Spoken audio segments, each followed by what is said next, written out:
This is lesson 6-2 parallelograms starting on page 407. To chart a course, sailors use a parallel ruler. One edge of the ruler is placed along the line representing the direction of the course to be taken.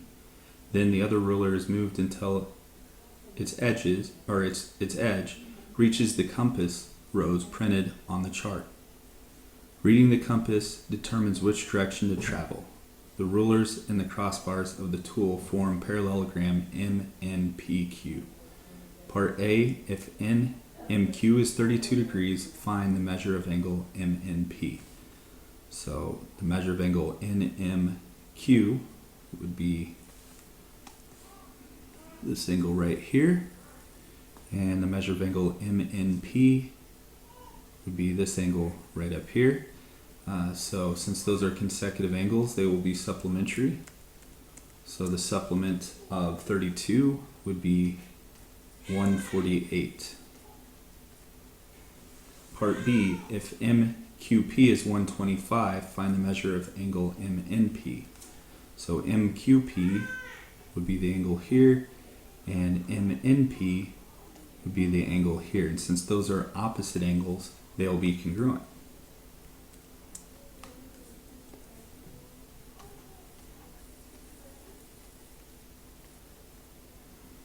Part C, if MQ is 4, find NP. So MQ and NP are opposite sides, so they will be congruent. Find the value of each variable in the parallelogram. So on number 3, we would set y minus 4 equal to 11 because TS is congruent to QR because they are opposite sides. So if y minus 4 equals 11, then y is equal to add 4 to the other side, 15. For number 5, diagonals of a parallelogram will bisect each other. So we would set 4w minus 7 equal to 2w plus 3.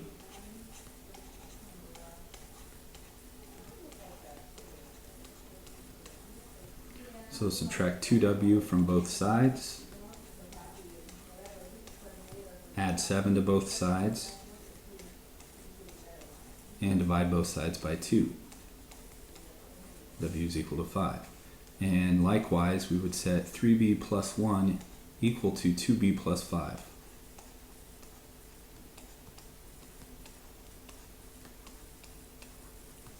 So subtract 2b from both sides, subtract 1 from both sides, and b is equal to 4. For number 7, we want to write a paragraph proof given that we have a parallelogram ABCD and angle A is a right angle. We want to prove that angles B, C, and D are also right angles, and this is a proof of theorem 6.6. So we would start by saying by definition of a parallelogram, AB is parallel to CD.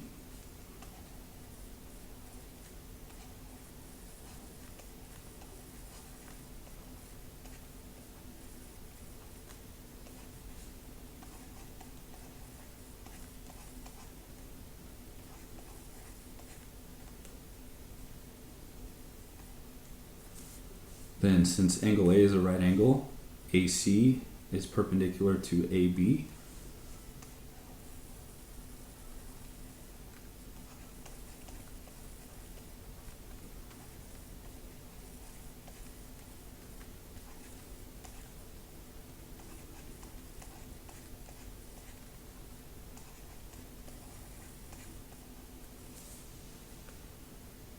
And by the perpendicular transversal theorem, then AC is perpendicular to CD.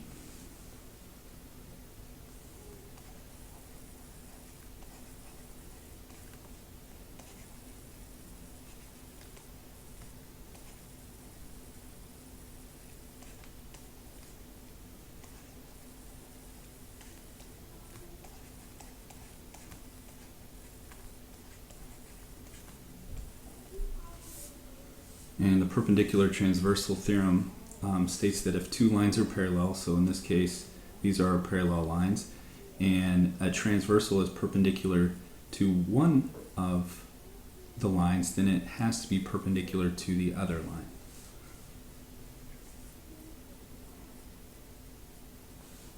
Therefore, angle C is a right angle because perpendicular lines form right angles.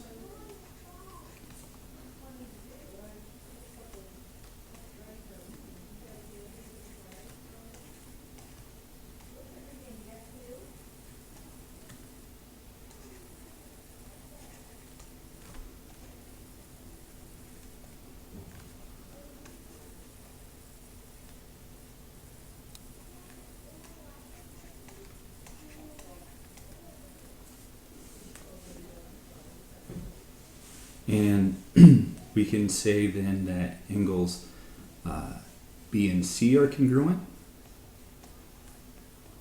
and angles A and D are congruent because opposite angles in a parallelogram are congruent.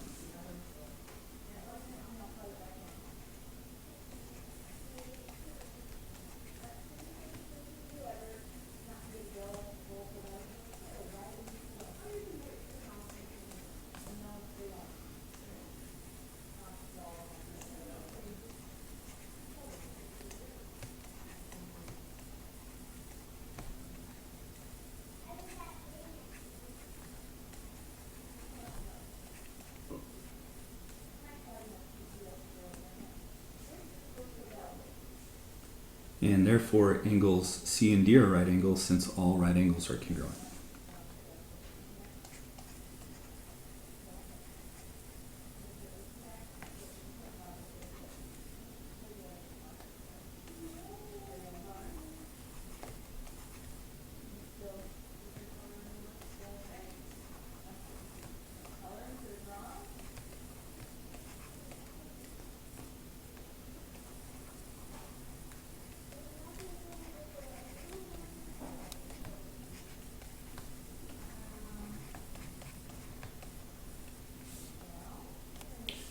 Use parallelogram PQRS to find each measure. Number 9, the measure of angle R.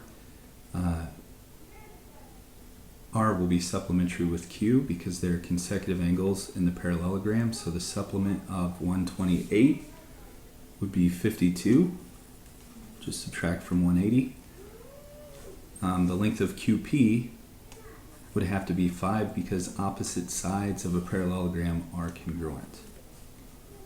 Number 13, home decor. The slats on Venetian blinds are designed to remain parallel in order to direct the path of light coming in a window. In parallelogram FGHJ, FJ is 3/4 of an inch, FG is equal to 1 inch, and the measure of angle JHG is 62 degrees. Find each measure. Part A, the length of JH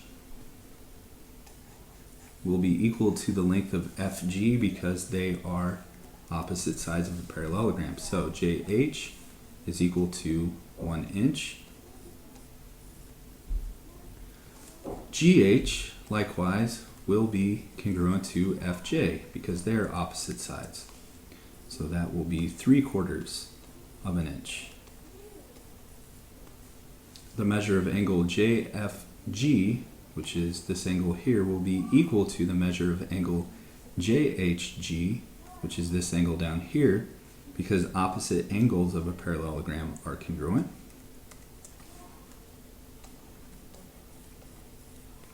And the measure of angle FJH will be supplementary with either of those two angles because consecutive angles are always supplementary. So the supplement of 62 is 118. Number 15, find the value of the variables. So opposite sides of a parallelogram are congruent.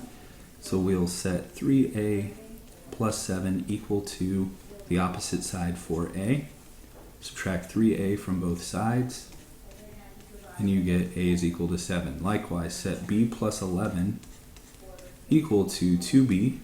So subtract b from both sides, and you get b is equal to 11.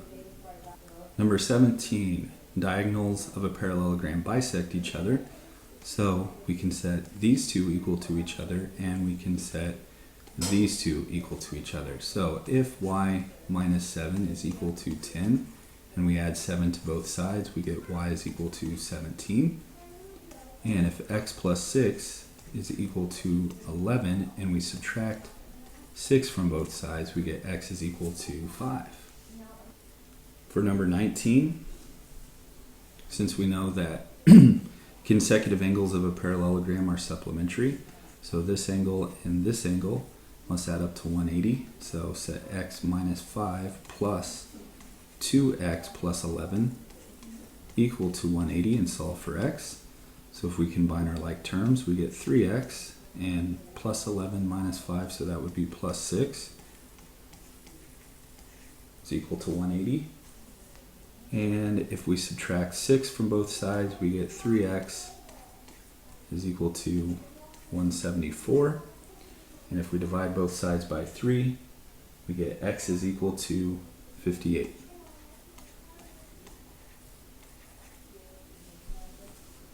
To solve for y, we would substitute 58 in for x. So if we substitute that in here, 58 minus 5 would give us 53 degrees. So if this angle is 53 degrees, its supplement would have to be 127. So this angle has to be 127. So set 2y equal to 127 and divide both sides by 2, and you get 63.5.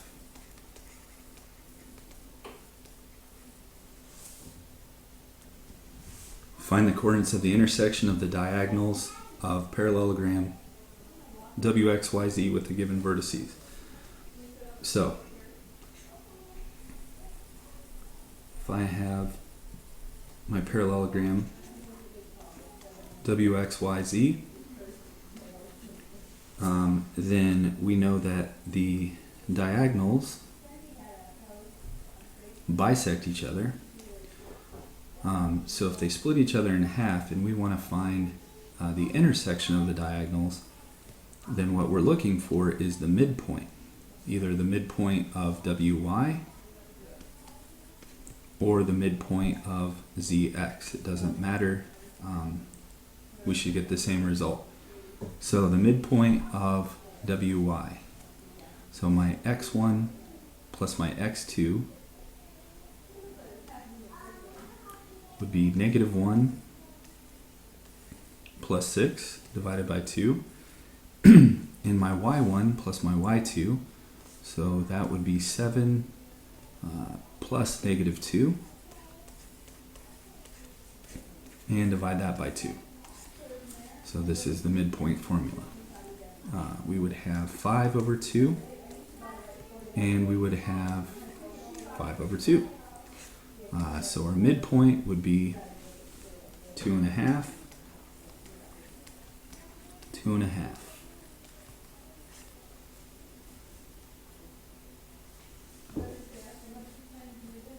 For 23, we were given that WXTV and ZYVT are parallelograms, and we want to prove that WX is congruent to ZY. So first we would just state WXTV and ZYVT are parallelograms, and that's given. So based on that fact, we can say that opposite sides of a parallelogram are congruent. So we can say that WX is congruent to its opposite side VT, as well as VT is congruent to its opposite side of this parallelogram, which is ZY.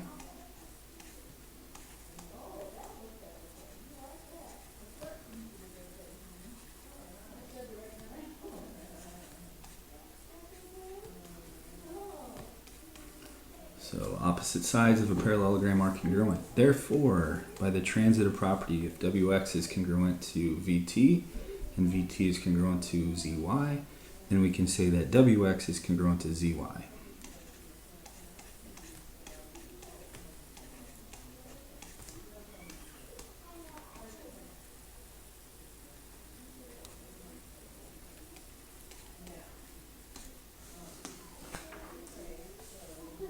For 25, refer to the Alabama state flag at the right.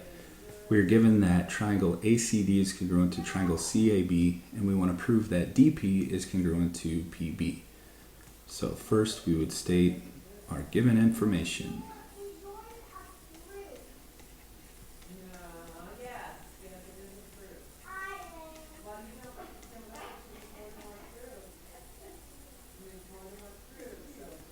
So we're given that those two triangles are congruent. So by CPCTC, we can say that various parts are congruent. So this angle right here, which corresponds to this angle, will be congruent. This side, which corresponds to this side, will be congruent. So we can say that AB is congruent to, now we want to go in the same corresponding order, so that would be CD. Likewise, we can say that angle BAP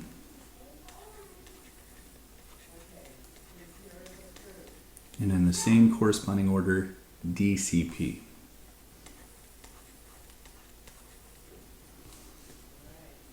We can also say, since we have some vertical angles here, that vertical angles are congruent.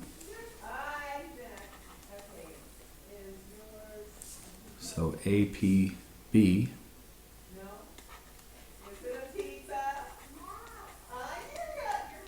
And then in the same corresponding order, we would want to start here, CPD.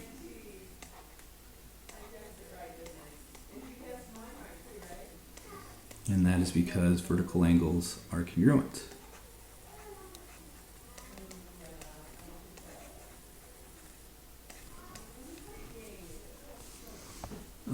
Now we have enough information to say that triangle PAB is congruent to triangle PCD because we have an angle, and a non-included side congruent to an angle, non-included side.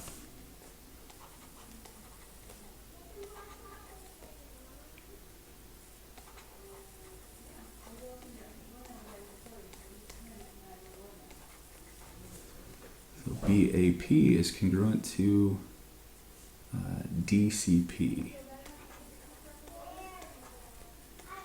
And that was by angle, side. And lastly, we can say now,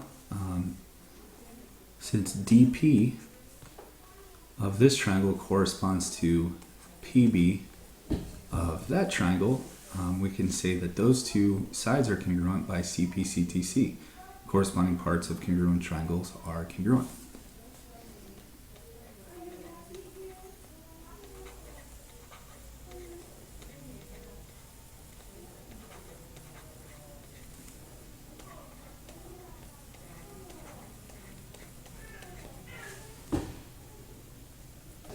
For number 27, we are given that WXYZ is a parallelogram when we want to prove that triangle WXZ is congruent to triangle YZX, which is theorem 6.8.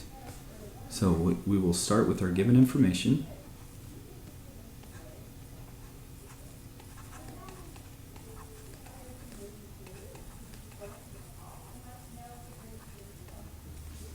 And based on the fact that this is a parallelogram, we can say that our opposite sides are congruent.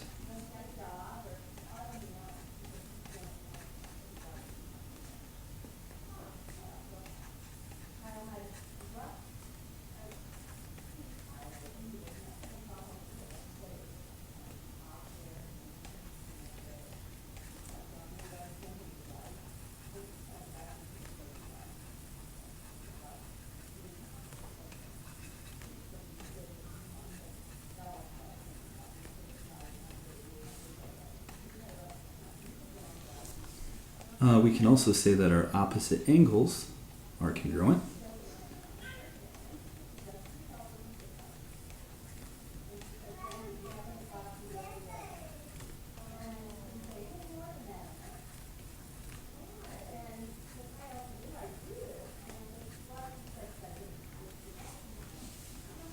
And finally, we arrive at the fact that triangle WXZ is congruent to triangle YZX by the side angle side postulate.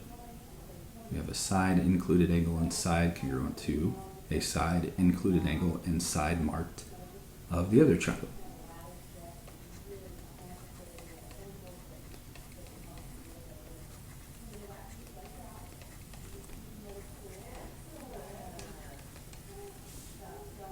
For number 29, we'll write a paragraph proof.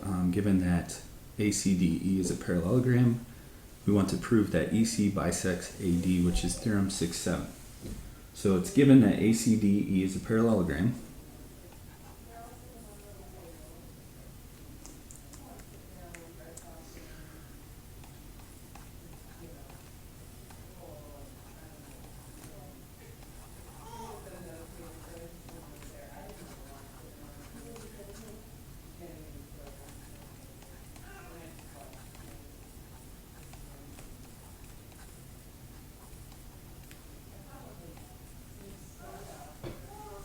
And since opposite sides of a parallelogram are congruent, we can say that EA is congruent to DC.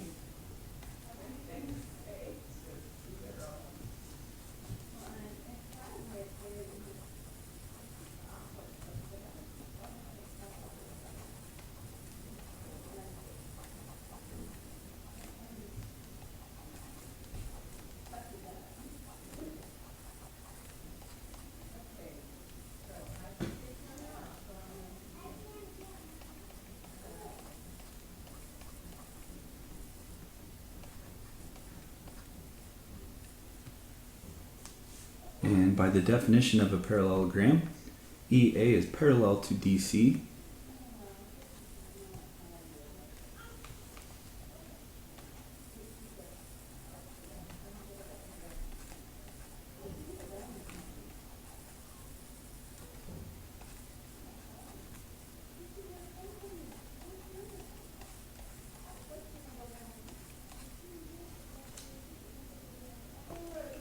And therefore, angle AEB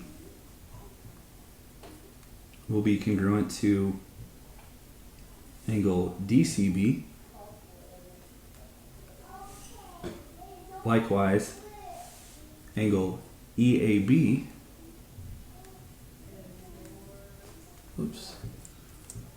EAB will be congruent to angle CDB, because those are alternate interior angles. So if these lines are parallel, then we have alternate interior angles going this way, and we have alternate interior angles going that way. So parallel lines make alternate interior angles congruent.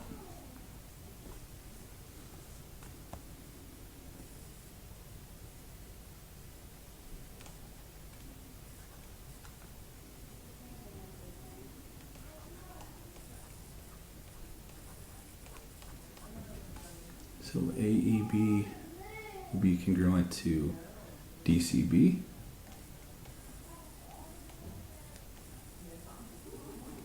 And EAB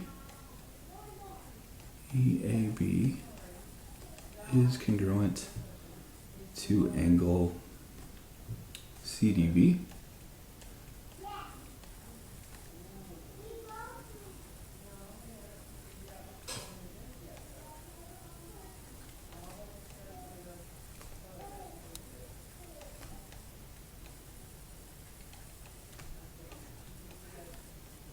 Because they're alternate interior angles.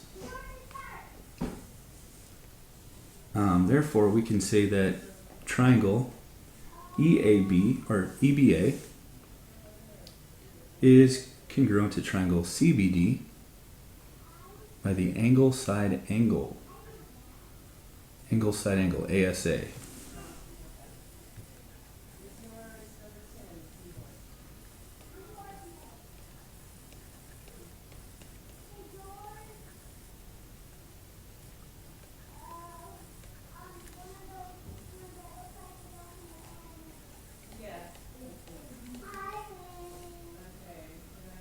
And therefore, EB will be congruent to BC because they're corresponding parts of congruent triangles.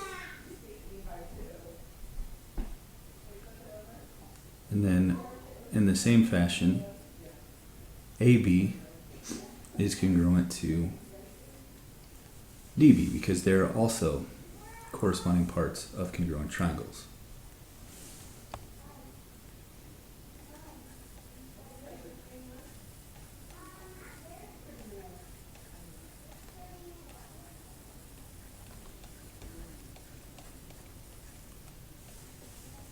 So AB is congruent to DB by CPCTC. So since those two segments are congruent, we've just shown that EC bisects AD. It splits it into two congruent segments. And that's by definition of segment bisector.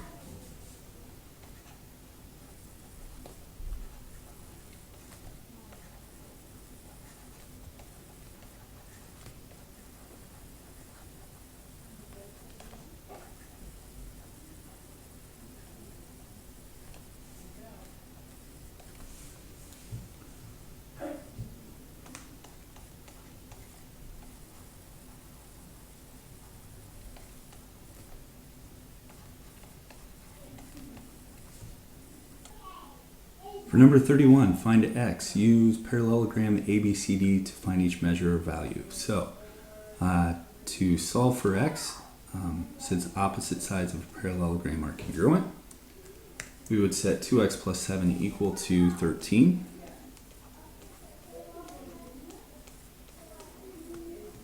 So if we subtract 7 from both sides, we get 2x is equal to 6.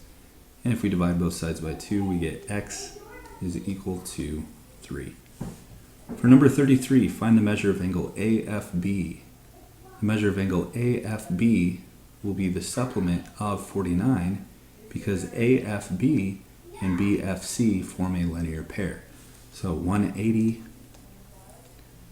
minus 49 would be 131.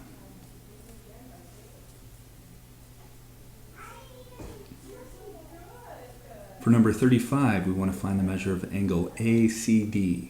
So the measure of angle ACD will be congruent to the measure of angle CAB because they're alternate interior angles, and AB is parallel to DC, so alternate interior angles will be congruent. To find the measure of angle CAB, we already know that AFB is 131.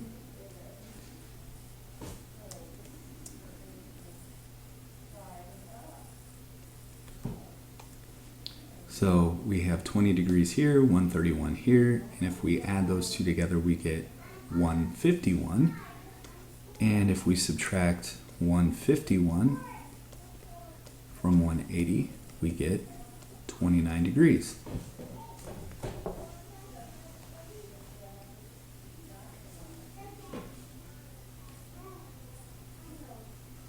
So for number 37,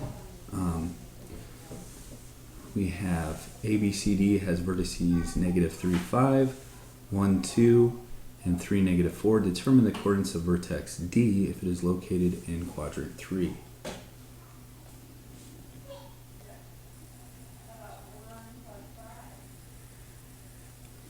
So if I plot my points here, negative 3, 5, so 1, 2, 3, 1, 2, 3, 4, 5. B is at 1, 2, so 1, 2. C is at 3, negative 4, so 1, 2, 3. 1, 2, 3, 4.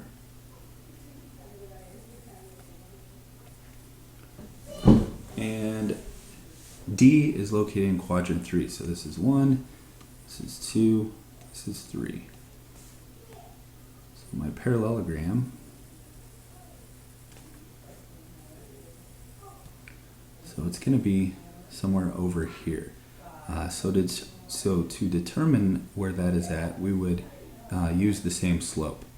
So from this point to this point, I have to go up 1, 2, 3, and then to the left, 1, 2, 3, 4. So if I go up 1, 2, 3, and to the left, 1, 2, 3, 4, I end up at A. So I'm going to do the same thing here because parallel lines have the same slope. So I'm going to go up 1, 2, 3, and then to the left, 4.